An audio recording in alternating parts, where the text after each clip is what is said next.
A dzisiaj przed Wami test oto tego czegoś, co się znajduje w tym pudle, czyli pierwszy monitor na moim kanale, a jest to nie byle jaki monitor, bo monitor dla grafików i montażystów, czyli jednym słowem dla profesjonalistów. A na kartonie znajdziemy, że jest to 27-calowy monitor dla designerów. Jest tutaj jeszcze naklejka, na której znajdziemy takie podstawowe informacje jak kontrast, czy chociażby to, jakie złącza mamy dostępne, albo że jest to po prostu monitor 4K i poza tym już więcej na tym pudełku nic ciekawego nie ma. A sorry, jest jeszcze tutaj kod QR, który prowadzi do strony Benku, żeby zobaczyć inne wersje tego monitora.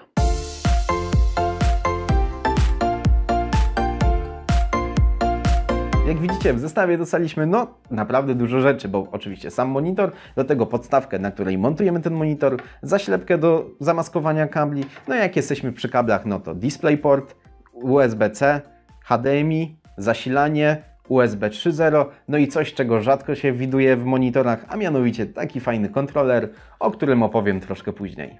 Żeby zacząć korzystać z tego monitora, trzeba go zmontować, a jest to bardzo proste. Na sam początek montujemy podstawkę, przykręcamy jedną śrubkę, to nie jest nic skomplikowanego. Następnie bierzemy monitor i pięknie wkładamy na zaczepy i oto monitor jest pięknie gotowy do korzystania. I po zmontowaniu, jak widzicie, wszystko ładnie wygląda, mi się podoba, jak ten monitor się prezentuje, cały zmontowany, gotowy, a nóżka, na której stoi, ma kilka dodatkowych funkcji, takie jak podnoszenie do góry, obkręcenie do pivota, żebyśmy mieli więcej miejsca i mogli pracować na takiej powierzchni. Oczywiście potem jak wrócimy sobie, to możemy go znowu obniżyć, pochylić do przodu, odchylić do tyłu, i coś, do czego mam małe ale, czyli obkręcanie lewo i prawo. Jest fajnie, że jest, ale moim zdaniem ten ruch mógłby być troszkę większy. A jak jesteśmy przy obracaniu, kręceniu nim, to obróćmy go. Jest ciężki i zobaczmy, jakie złącza mamy z tyłu, a jest ich całkiem sporo, bo znajdziemy m.in. jedno, drugie, trzecie USB, czwarte USB, podłączenie pod kontroler, HDMI, DisplayPort, kolejne USB, i oczywiście zasilanie, ale to nie wszystko, bo jeszcze tutaj, jak już obracam, to jeszcze go przekręcę. Tu, pokażę Wam, tu jest gniazdo na jacka, kolejne USB i kolejne USB, tym razem C. I przenieśmy się do mojego biura, bo to właśnie tutaj spędzam najwięcej czasu. Tutaj montuję zdjęcia, tutaj ogólnie po prostu pracuję.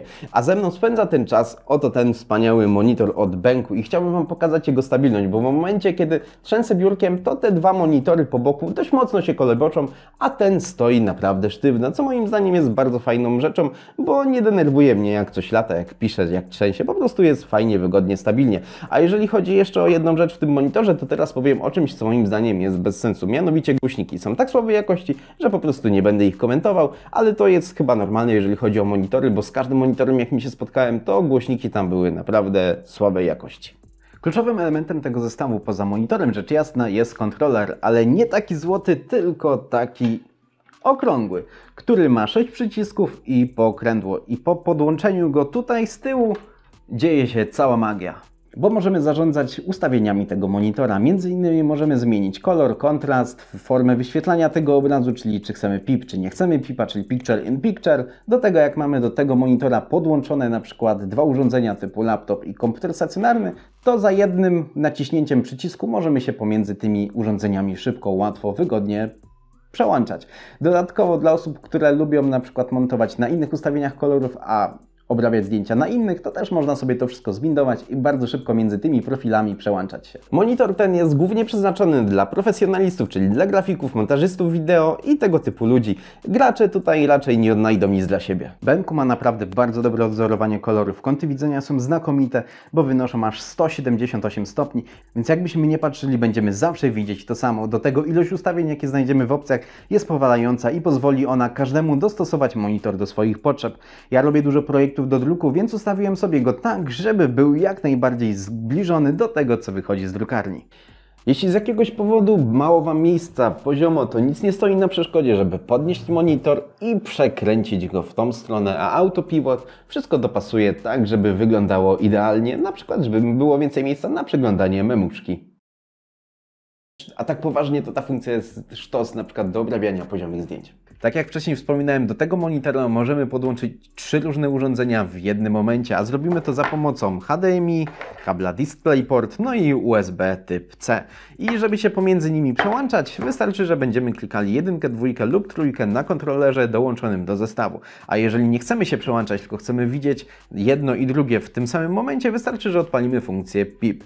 Dodatkowo warto wspomnieć, że ten monitor jest wyposażony w coś takiego jak KVM, czyli możliwość korzystania z jednej klawiatury i z jednej myszki do wszystkich urządzeń podłączonych właśnie do tego monitorka od Benku. Przy okazji, kupując ten monitor, warto jest zainstalować dedykowaną apkę, bo znajdziemy tam masę ustawień od kolorów przez rodzaj PIP, aż po autopivota. Obraz wyświetlany przez ten monitor jest naprawdę bardzo fajny, ostry, wyraźny, no 4K robi tutaj robotę i matryca IPS też dużo daje, ale jeżeli chodzi o kolory, to tutaj możemy poszaleć, bo każdy może sobie je dopasować tak jak potrzebuje. Ja przykładowo utworzyłem sobie profil taki, że w momencie kiedy tworzę grafikę, to ta grafika, ten projekt jest praktycznie identyczny do tego, co dostaję od drukarni i bardzo ułatwia to pracę, bo przynajmniej wiem, co będzie jasne, co będzie ciemne i tak dalej. A jeżeli jesteśmy w temacie jasności i ciemności, to muszę Wam powiedzieć, że jest on cholernie jasny i ja używam go na 80%, bo w momencie, kiedy mam powiedzmy 90-100, to zaczyna mnie zwyczajnie razić, więc naprawdę jest jasny, bo ja mam dość odporne oczy na mocne światło, no bo nagrywam filmy,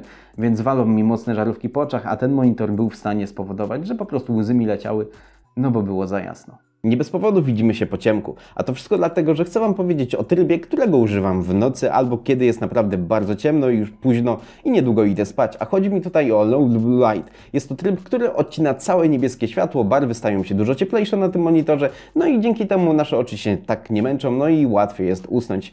Warto z niego korzystać w momencie, kiedy nie musimy na przykład mieć idealnie odwzorowanych kolorów, czyli na przykład podczas pisania scenariusza, jakiejś pracy czy czegoś w tym stylu.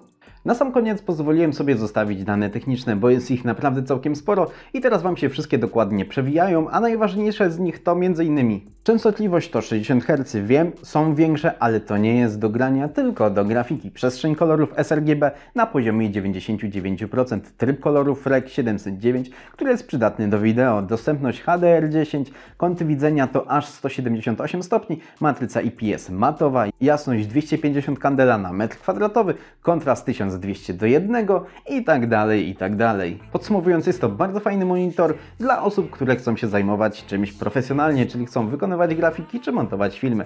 Jeżeli chcecie grać w gry, to tego monitora nie bierzcie pod uwagę. Oczywiście można na nim grać w gry, ale za te pieniądze kupicie lepszy monitor dedykowany pod gry, ale jeżeli chcecie coś dedykowanego pod tworzenie grafik czy tworzenie filmów, to ten monitor jest bardzo fajną propozycją i rozważyłbym jego zakup. A ja tymczasem dziękuję Wam bardzo serdecznie za to, że oglądaliście ten film. Zapraszam na inne, na Instagrama, no i bez przedłużania już dalszego. Cześć i czołem, yo!